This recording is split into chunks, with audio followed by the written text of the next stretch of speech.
Recently you may have heard of 12 in 12, an initiative born on Reddit that encourages people to play a game a month in 2017.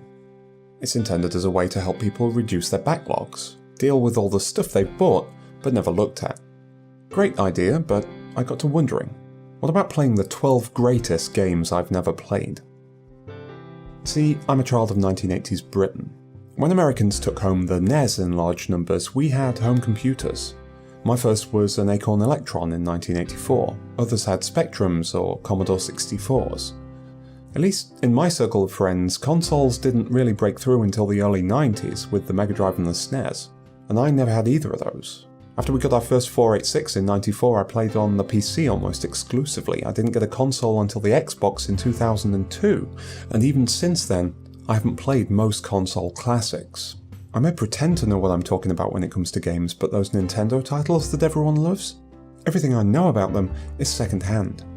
So I'm making my 12 in 12 not about clearing a backlog, but about filling in some of the biggest gaps in my gaming experience.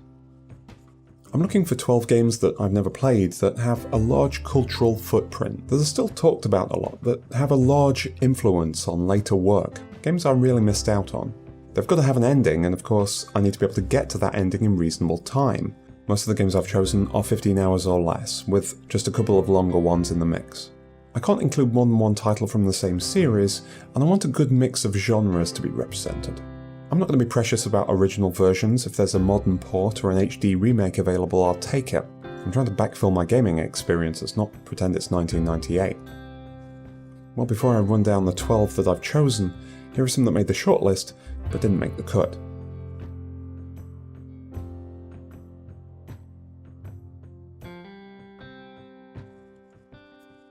And now, in reverse order of release, here's my 12 in 12.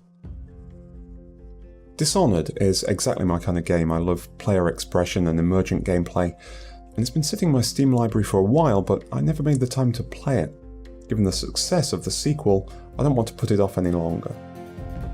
It's probably the most talked about game of the decade, but I've never played Dark Souls or any other game in the series. I don't have much experience in the genre, I expect to be terrible at it, but there's no getting around the fact that if I'm going to offer opinions about games, not having played this one is an omission I seriously need to address. I'm not a big survival horror fan, jump scares reduce me to a tangle of randomly firing nerves, but Resident Evil 4 on the Wii has been so lauded by so many reviewers that it's got to be worth leaving my comfort zone for. I tried this briefly last year, couldn't figure out how to control it, died a lot and rage quit. Next time, I'll either push through it or adopt a fetal position for a month. My first and only Sony console was a PlayStation 3, which I bought mostly for Blu-rays. So there are a lot of Sony exclusives I missed out on, not least Shadow of the Colossus. I'll try to pick up the PS3 port of this, though at a glance it may turn out to be cheaper to buy the PS2 version and a console as well. I knew I wanted a Final Fantasy in the list because I've only played a couple of the Nintendo ones and I bounced off them fairly quickly. For cultural importance alone I should probably play 7, but I don't relish the prospect of staring at early 3D vomit for 50 hours. Instead, I'm exercising player prerogative and going with Final Fantasy X, a commonly recommended gateway to the series. For whatever reason, I haven't really played strategy games in a big way since I was a teenager. I really wanted a good, accessible tactics game in the list to try and open up my tastes a bit. So I'm including the Game Boy Advance title, Advance Wars. I've no idea what to expect of it, but I know it's considered one of the top games of its genre. Here's my biggest gaming confession: I've never completed a Zelda game.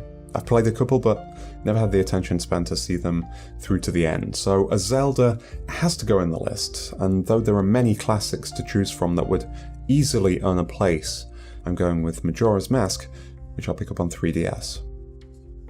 People claim that it's best to play through the Metal Gear Solid series in order, so I might as well start here with the game that popularised stealth and, for better or worse, also gave Hideo Kojima the freedom to do whatever he wanted forever. There are a number of versions of Metal Gear Solid and I haven't yet decided which one to play.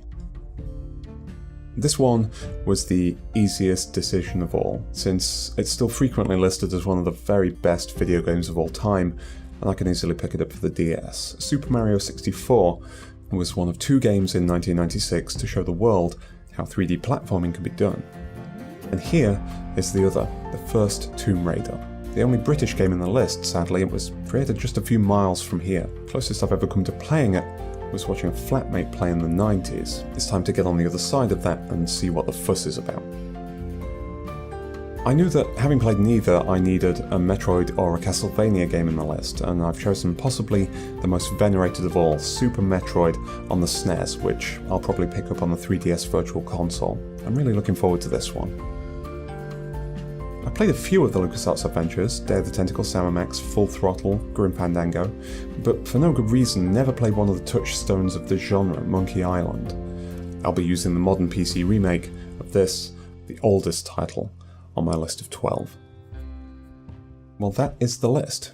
Cutting it down to size was difficult, with some very worthy games being denied a place. I recommend trying this exercise, by the way. It really grants you some perspective on your blind spots. Start with something like Wikipedia's list of video games considered the best, and see what you've missed out on.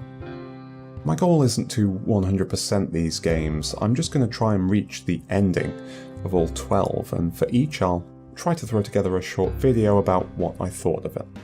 Oh, by the way, the order I listed those games in is definitely not the one I'll play them in. That's going to depend on software and hardware availability, mood, and other stuff.